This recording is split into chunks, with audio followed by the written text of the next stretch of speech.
Boa tarde, me chamo Rosana, então eu faço parte do Serviço de Infectologia da Universidade Federal do Rio Grande e sou docente também da Faculdade de Medicina da Universidade Federal do Rio Grande.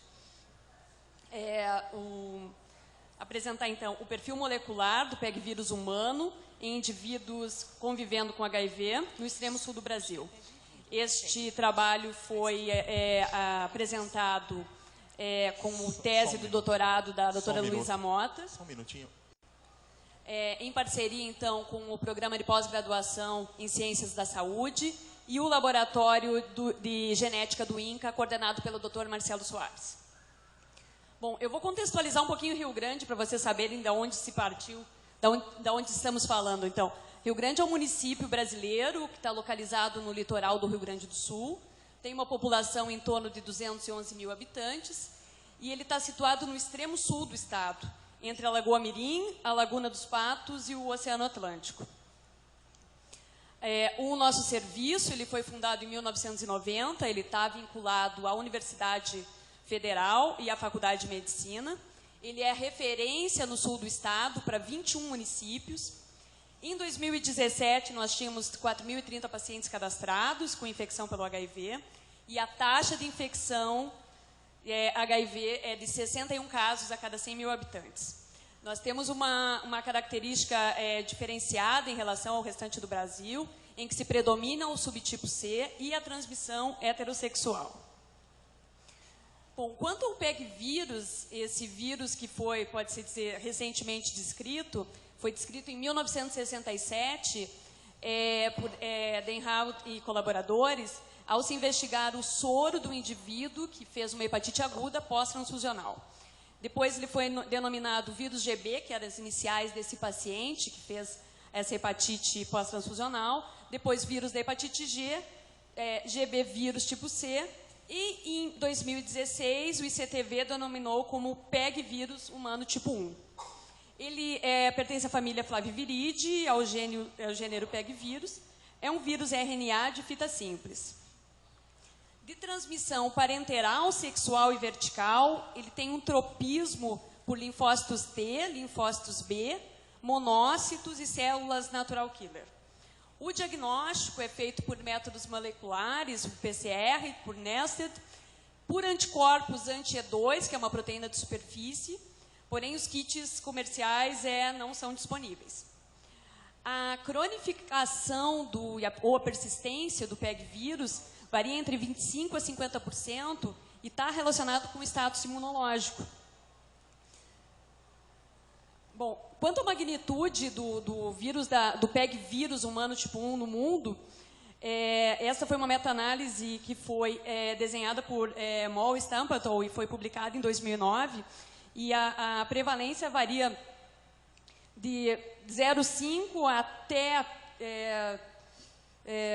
18% no mundo, sendo que a maior prevalência ocorre nos países subdesenvolvidos, né?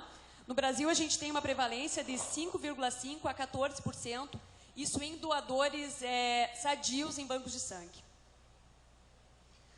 Quanto à diversidade do PEG vírus, são 7 genótipos já descritos, são distribuídos no mundo inteiro. A maior diversidade ocorre no continente africano e na Ásia.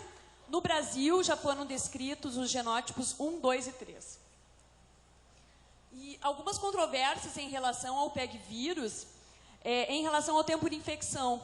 Então, ocorre clareamento viral nos imunocompetentes em torno de 80%, com a produção dos anticorpos anti-E2. Porém, se tem descrito a infecção persistente dos pacientes com imunidade celular comprometida.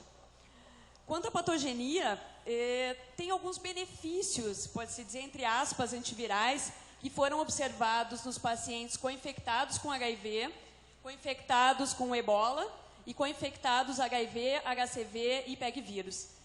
Parece que a co-infecção pelo PEG vírus leva a um melhor prognóstico na infecção pelo HIV, com elevação das células CD4 e com uma diminuição da carga viral, além de uma maior sobrevida e com uma menor mortalidade.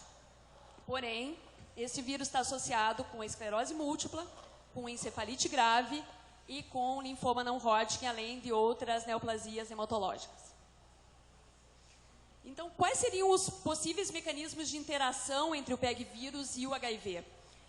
Tem duas proteínas de superfície, a proteína E1 e a E2, em que a proteína E1 ela interage com a GP41 do HIV e a proteína E2 ela modifica a conformação da GP41, dificultando a entrada do vírus HIV na célula. Tem a proteína NS5A, que inibe a replicação do HIV e a expressão do correceptor X4 e R5. Esses seriam mecanismos prováveis, estão em estudos, da interação HIV-PEG vírus. O objetivo, então, foi conhecer qual é o perfil molecular do PEG vírus na nossa população. Estimar o tempo mínimo de infecção do PEG vírus nos co-infectados e avaliar a associação do PEG vírus com a evolução da infecção pelo HIV. O local de estudo, então, foram os pacientes da seleção do serviço de infectologia. O processamento de amostras foi no laboratório de biologia molecular da universidade e o sequenciamento foi realizado no laboratório de genética do INCA, Rio de Janeiro. Qual foi a população no estudo, então? Foi realizado um estudo de prevalência que foi publicado em 2016, que foi visto que a prevalência de PEG vírus em 347 pacientes com infecção pelo HIV, 118, uma prevalência que foi até então a mais alta do país já descrito, foi de 34%. Desses 118 pacientes co-infectados, foram excluídos 8 pacientes porque eles não tinham menos de 6 meses de diagnóstico de infecção pelo HIV. Desses pacientes foram feitas análise das amostras de sangue do banco de biologia molecular, as análises todas estocadas a menos 70 graus, no período de 12 anos, de 2002 a 2014. Foi feita, então, a extração do DNA, do RNA, a síntese do DNA complementar, a amplificação do RNA, o sequenciamento por Sanger e a análise filogenética. Da parte de metodologias, foi feita, então, a codificação dos dados em Microsoft, as análises foram por SPSS, foi feita uma análise descritiva e uma análise da variância e teste de Tucker. O estudo foi aprovado pelo CEPAS da universidade. Quanto aos resultados, então, dos pacientes co-infectados, a maioria eram brancos, do sexo masculino, sem companheiro fixo e uma média de idade de 40 anos. Das variáveis comportamentais, 88% nunca usou drogas injetáveis, 60% tatuagem, 77% nunca receberam transfusão de sangue. Quanto ao tempo de infecção pelo HIV, foi em torno de 8 anos o tempo de infecção. Quanto ao subtipo, predominou o subtipo C, como já é o esperado na epidemia no Rio Grande do Sul. Quanto aos genótipos identificados, 47% foi do subtipo 2A, 42% do subtipo 2B. Foram ainda encontrados os genótipos 1 e o genótipo 3. E o subtipo 2B foi associado às menores taxas de carga viral do HIV e o subtipo, em relação ao subtipo 2A. A média de infecção foi de 5,8 anos da infecção do PEG vírus. E a persistência do PEG vírus por 8 anos ou mais foi associada a maiores taxas de linfócitos CD4 na população. Bom, as diferenças da evolução da infecção pelo HIV entre os grupos co-infectados pelo subtipo 2A e 2B sugerem a existência de alguma particularidade das cepas do subtipo 2B que promoveriam um melhor prognóstico da infecção pelo HIV. A infecção pelo PEG vírus foi persistente, teve apenas um clareamento viral, mesmo após a introdução da TARV foi associada com melhores níveis de linfócito TCD4, mas a gente precisa mais estudos para avaliar esses efeitos benéficos do PEG vírus e os efeitos maléficos em relação às outras doenças infecciosas ou não infecciosas. Essa aqui é a minha cidade, que é uma península localizada no sul do estado. Muito obrigada.